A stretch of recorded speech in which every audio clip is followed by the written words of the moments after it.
Okay, this is a review for the second part of genetics. We're going to go through some of the stuff connected to human genetics and the important things that go with that section as far as pedigrees are concerned, recombinant maps, and then we'll throw in a little bit of chi-squared near the end of this.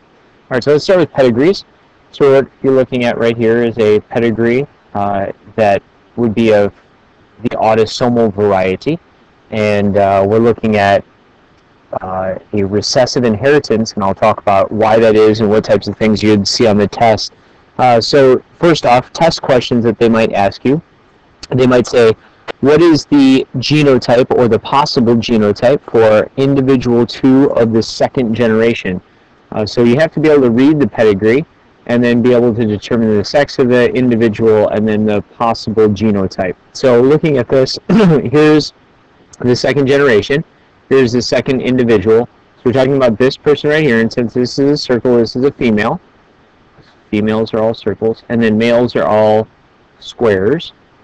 So when we're looking at images, usually when they're colored in, we're talking about the one that has the disease or the trait that we're talking about. So the colored in is the affected male. So you look at this scenario, we have an individual that has it and an individual who doesn't, and they end up having 3 children, and those 3 children do not have it. So based on that, we would probably say that this is a recessive disease, and that the individual that is the square would have 2 of the recessive alleles, whereas the person that does not at least has 1 copy of the dominant. So these individuals down here, I know for sure, have to be heterozygous, big R, little r. And the reason is, this individual, the dad, has to give a little r, yet they don't show the recessive disease. So mom has to give her big R to each one of these individuals, so all of them are heterozygous. Now, we're not really sure about mom because we don't have any prior information up here about her parents, and they only had these 3 kids, which all of them showed dominant phenotype just like her. So we generally show that as this, where we show that both possibilities are equally plausible, so heterozygous or homozygous dominant.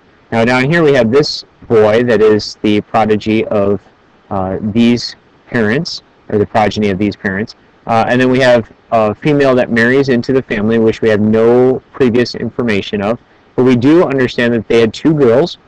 One of the girls has the disease, or the symptom that we're looking at, and the other one does not. So it definitely has at least 1 big R. So the fact that this female has 2 little r's and has it, and dad is heterozygous, which we understood from back up here, that means that this individual for the second generation has to also be heterozygous, because this little r and this little r came together to make this child. So that being said, do we know for sure if this individual is big R, big R? Well, it could be big R from this person and big R from this person, or one of them could have given a little r. Regardless, we know that they're showing a dominant phenotype, not the recessive. So this would be an autosomal recessive inheritance. Okay, we'll look at the next one here, and this one's obviously a dominant inheritance. How do we know it's autosomal dominant? By the coloring in scenario. So if we had, this is a recessive, so I'll write it as a recessive. If we had 2 colored in individuals, there's no way that they would make a child that is not colored in. So it can't be autosomal recessive. So that means that all it takes is 1 big R in order to get this disease or this symptom that we're looking at, meaning that this individual is recessive. So these parents are both heterozygous, and we're really not sure about their children, 5 and 6 here. They could both be the either or scenario. Big R, big R, big R, little r. All right, so the big thing with autosomal dominant is that you're seeing in a scenario where you at least have 2 individuals that are colored in, producing a child that is not colored in, right? So that would be a huge tip-off for you to understand that the mode of inheritance here is autosomal dominant. Well, then how does sex-linked recessive look? So sex-linked recessive, or X-linked recessive, we tend to see more males getting the disease than females. So here we have 4, 5 individuals that are males getting the disease, and only 3 of the females getting the disease. And the reason that the females down here are getting it is because both parents have it. So when we're doing the pedigree for this, you wouldn't represent it just as R's. You actually have to show the sex of the individual as well. So the representation here, if we're doing the male, is XY with that little, or that X having a big R on it, whereas a female has two X's, so they have two copies of a gene. In order for her to be colored in, that means that both of her copies were recessive. So the male only has one shot at getting it, yet the male is the one that determines the sex of the individual, determines the sex of the children, but the mom really determines whether or not the child will get the disease. So if you look here, this boy got the disease from mom because dad can only give a Y to make a boy. If the dad makes a girl, guaranteed gives his big R, and that's why the girls don't have the disease of this second generation individual 4, 5, 6, and 7 that are the offspring of individuals 1 and 2. The reason this side obviously is all colored in is because dad has the disease and mom has the disease. So there's no way that the children can't get 2 copies or 1 of the bad copies into their gene set. Right? So that's sex-linked recessive. So we're looking for more males than females getting it than in the recessive inheritance on the sex-linked gene. All right, genetic disorders that you need to know for the test. Recessive ones, meaning that we have just a mutation,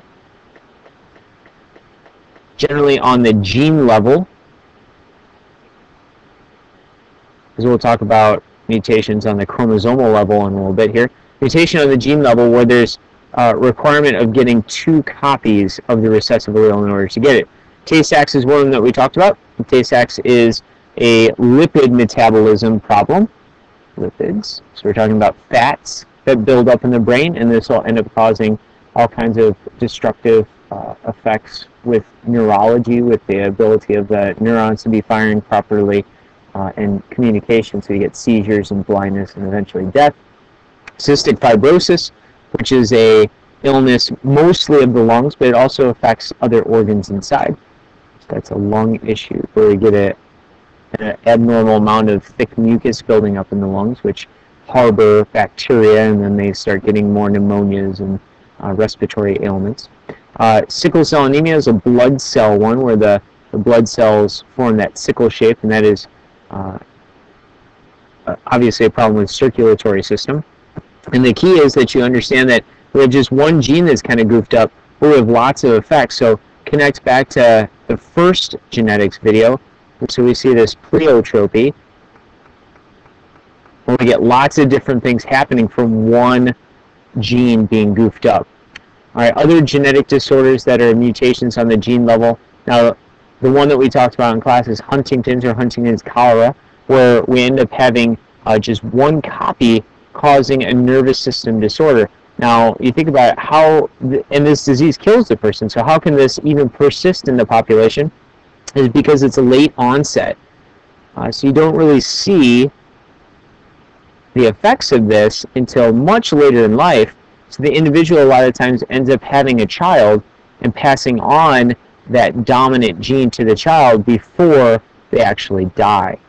So that's why Huntington's is still present. Now the cool part is we have some cool genetics stuff that we'll be discussing later with what are called microRNAs or silencing RNAs, RNAi, where we have the ability to stop the production of the bad protein that causes this disease by doing some interesting genetic engineering pieces, which it's amazing and fascinating. It's brand new types of medicine and drugs that are out there to help us with some of the genetic disorders that persist not only in humans but also the rest of the animal kingdom. And then the ones that you have to know that are sex-linked, meaning that they're on the X chromosome, are hemophilia, where this is a blood clotting disease, and we kind of talked about that with royalty and connected back to England's royal family and how that got passed on and eventually into Russia with their royal family, when we talked about some of the grave sites that were unknown and how we're finding out more based on the genetics of those individuals that were found in that grade. We also have red-green color blindness, where a person cannot distinguish between red and green, also linked on the X chromosome. And muscular dystrophy, specifically Duchenne's muscular dystrophy, falls on that X chromosome. So remember that males will get these diseases more than females, because females can have 2 copies, so they can mask a bad allele with a good allele, whereas guys either have it or you don't, right? So make sure that you understand that males will get these diseases more, especially if they're the sex-linked recessive ones. All right, non-disjunction ones. So this is a full chromosome abnormality where we see a violation of the law of segregation. So if you remember, in meiosis 1, we should see one chromosome go one way and the other chromosome go the other way. In non-disjunction, they fail to separate. So the result in any of these non-disjunction events is aneuploidy, or an incorrect chromosome count. So if you look, if we have an error in meiosis 1, this will yield the meiosis 2 to be wrong as well. So you end up getting 2 gametes that have the normal haploid number plus 1 extra chromosome. So 2 that are like that. And then you'll end up having 2 that have 1 less than the haploid set. So every single gamete gets goofed up if the non-disjunction happens in meiosis 1. Whereas if it happens in meiosis 2, the right side here, they divided properly, so you get 2 gametes that work fine, and then 1 gamete that has 1 extra and 1 gamete that has 1 less. So just make sure you understand how this happens. So this connects back to our previous unit with mitosis and meiosis, but also how it plays out into genetics. So more DNA is not necessarily a good thing. Actually, it's a bad thing in a lot of cases, causing mutational, or we would call mutations, and abnormalities. So some of the ones that we have to know for your test are when you get 3 trisomy of the 21st body chromosome. So this is Down syndrome. We kind of talked about this in class, where there's mental impairments, there's actually organ impairments, stature components that play in. So there's a lot of things very pleiotropic in the idea that you end up having one thing happen, but a lot of different events result because of that one thing happening. So this is 3 chromosomes on 21, where there should only be 2. We have Edwards syndrome on 18 and Patau's on 13. And these are the most common autosomal trisomies that show up. You never ever see a monosomy, which means they only have 1 copy. You never ever see a monosomy, as far as I know, on any of the 1 through 22 chromosomes, so the autosomes. But on the sex chromosomes, you can get a monosomy, and we did talk about this. It's called Turner syndrome. And obviously, since they don't have a Y chromosome, they show up female. In the event of getting a trisomy on the sex chromosomes, another example, XXY, is Klinefelter's. So because they have that, trying to spell and talk. Since they have that Y chromosome, they end up showing up male, but they're infertile, just like Turner syndrome, because they don't have the proper amount of information that they should. And then you have XXX, right, where you have a female that has an extra X chromosome. They just end up having 2 bar bodies. If you remember back, bar bodies is a condensed form of one of the X chromosomes. So they end up totally fine. You wouldn't even know a person that it looks like, or the person that has this genotype, you wouldn't even know them from another person that is just normal XX.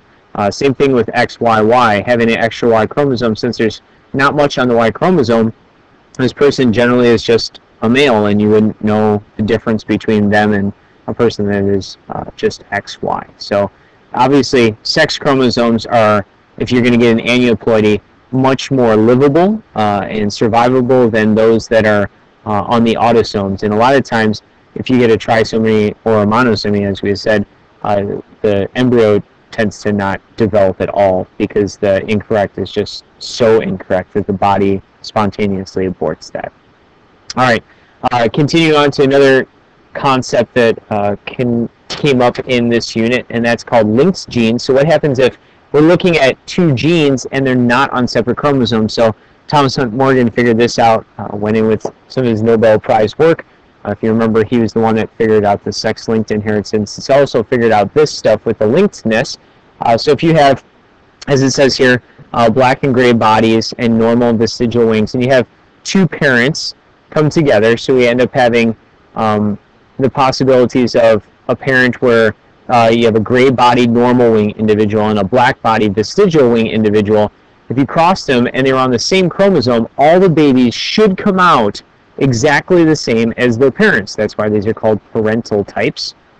Versus the ones that are a mixture between parents, those are called recombinant types. And the only reason that if they're linked together that you could see these is if crossover occurs. So the formula that was devised is the number of offspring that you see over the total amount of offspring in the recombinance category will tell you approximately how far apart those genes are from each other. So if we see two genes and they have a high crossover rate, they're going to have a long distance between each other on the chromosome, right? So your idea is that you have to apply it to something like this where you can make a chromosome map. So you can see wing size and body color are very far apart, and that's because the recombinant frequency is far apart. If you think about it, a chromosome, the maternal and the paternal, they're really close together. If we have a gene all the way up here and a gene way down here, there's a lot more spaces that they can connect together, that synapses, that schismata, to be able to exchange information. So if they're really close together, like here and here, they're not going to have as many opportunities to recombine, so you end up seeing less with those. So your idea is, on the test, you have to be able to understand that the farther apart two genes are, the higher the recombinance, and then you should be able to play out a small puzzle if I gave you different recombination frequencies to be able to make a map very similar to this, where you give it approximate distance between different genes on a chromosome. Fair enough. Okay, and the last part that you have to understand is obviously our chi-squared. So you'll always be given the formula for chi-squared. You just have to know how to use it. So observed minus expected squared over the expected, right? And that's going to be a summation. So we're going to take in all the events that we see. So something like this problem right here might be given to you as a free response. Hint, hint, wink, wink, nudge, nudge. So we have the parental generation where we have white-eyed males crossed with red-eyed females. And the offspring, the F1 offspring, comes out 500 males and 500 females. So because we end up having all of them red-eyed here, obviously the white is showing as the recessive. The question is, what type of recessive is it? Is it an autosomal recessive or is it a sex-linked recessive? So then we let that F1 generation cross with themselves, and we get the F2 generation. So if you look at the F2 generation, now we have a discrepancy between the males and the females. So 263 of the males are red-eyed, and 237 males are white-eyed, whereas all the females are red-eyed. So you have to think about, what is the inheritance or the Punnett square that would yield something like this? So if you think, here we go. Male has to be normal, right? And the female has to be normal. So that means that she has to have a red eye. But the female must have a white eye gene in her as well. So when we cross these in, you should see this scenario where dad is only giving big R, so all the females are red-eyed, whereas mom is either giving a big R or a little r. So we see 50% of our males will be white-eyed, and 100% of our females will be red-eyed.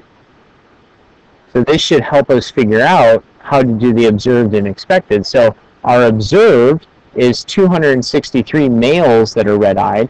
So we would take 263, we would subtract that from what we would expect, which is half of our 500, because that is 500 if you add it together. So 250, and we put that over 250, and we square the top half to get rid of the negative if it has a negative. And then we have 237 for the white-eyed out of 250 possible.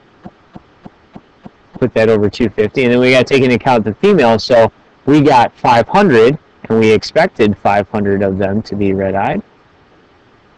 We square that, and we put it over 500. When we do that, we add those all up, we should end up getting a number that is 1.352. You take this number, which is your chi-squared value. No, you do not take the square root of this. That's your chi-squared value. You're going to apply that to your probability.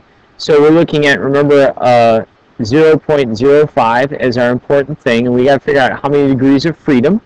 So since we have 3 events here, we should have degree of freedom of 2. So when we do that on our chart, we come up with a number that is 5.99, which will all be provided to you. You just have to be able to read the chart. And since our number is below that, we have made a correct prediction of how this inheritance happens. And that's how you apply chi-squared to genetics. And that is the end of genetics part 2. If you have any questions, email me or talk to me before or after school. Thanks.